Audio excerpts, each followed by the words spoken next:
How good do you expect the Lakers to be? I'm starting with you, Stan. LeBron is there now with the young kids and the veterans they brought in. How good will they be by the time we get to the postseason this coming year? Not as good as Stephen A. thinks they're going to be. So I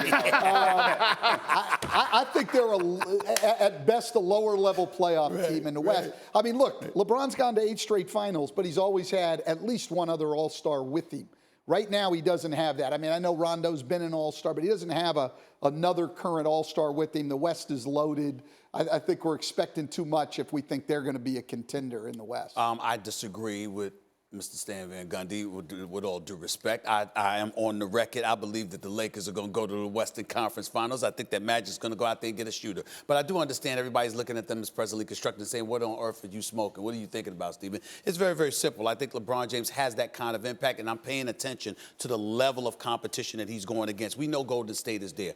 Outside of that, I look at Houston, obviously, as being the team that can get in the way of my prediction. I don't see anybody else out West getting in the way of my prediction. I don't see Portland doing it. I don't see Utah doing it. I don't see Oklahoma City doing it. I don't see those guys.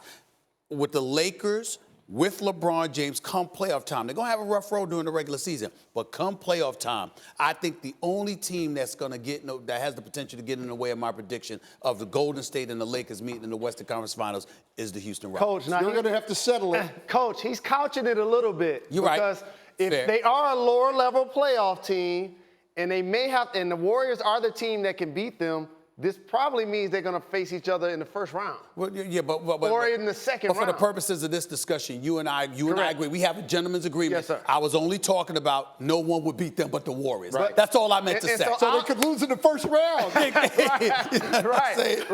So, that's all I was saying. Nobody's beating them but the Warriors. But that's in theory, I think you're underestimating the Houston Rockets. They have 2 All-NBA performers. James Harden is the reigning MVP. He's going to be amongst the league leaders in points and assists. Chris Paul has been dynamic offensively as well on the defensive end. They brought back Capella. And they added Melo. I'm surprised that you're not enthusiastic. Because you know how I feel about Melo. Well, let me explain. Number Please one, do. and this hurts my heart to say this. I have reservations about the health of Chris Paul lasting come playoff time. I just do.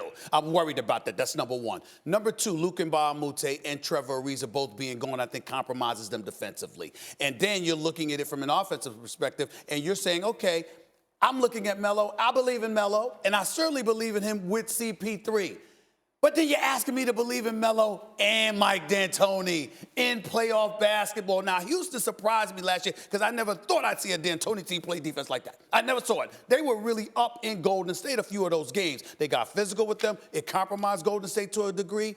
And I look at that and I say, okay, but now Ariza and Mbah-a-Moute are going and Melo's there. On playoff basketball with LeBron, and you know he's going to get some calls. I'm looking at it from that perspective. I'm saying, you know what? I could see it. I could see Golden State and the Lakers in the conference finals. Okay, and let me get to one other thing here with you guys, because I was fascinated by this, and Stephen A., I'm particularly interested in your position on it. I saw it on social yesterday. Yes. Our former colleague, Chris Haynes, who's very close to the league, very well plugged in, went out yesterday and said he thinks there's a very good chance, his words, that Kevin Durant could sign with the Knicks next summer. The Knicks! What do you think of that possibility? Well, I don't have to think about it. I can tell you for a fact that the New York Knicks believe they have a chance. They've been led to believe they have a chance. They have not been led to believe they're the front runners. They have not been led to believe that he's definitively coming.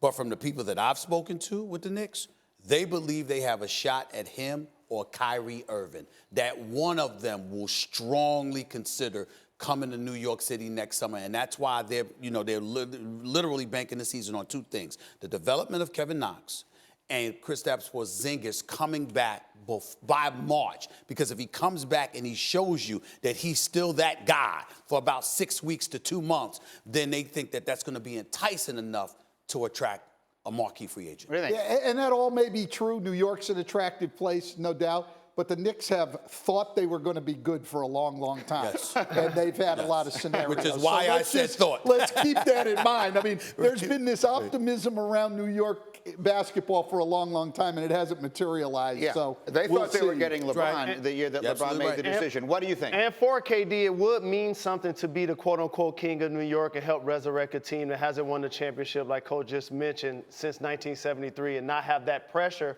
But I just don't anticipate that happening based on how he's showed a level of sensitivity by the way him leaving OKC The New York with the media and with fans and Twitter burner accounts, and now he resurrected his relationship with Russell. You know what I just don't anticipate. You know what we've that never happening. brought up? I can't see KD doing anything if Golden State doesn't win the title. Doesn't. I see if they were to lose, if he wins a third ring, then that would be different. But I think if he loses, it's going to be a hunger to reunite with the same crew that he has. We talk as if it's a foregone conclusion that Golden State is going to win. The Boston Celtics, I'm not sleeping on this team. I'm paying attention.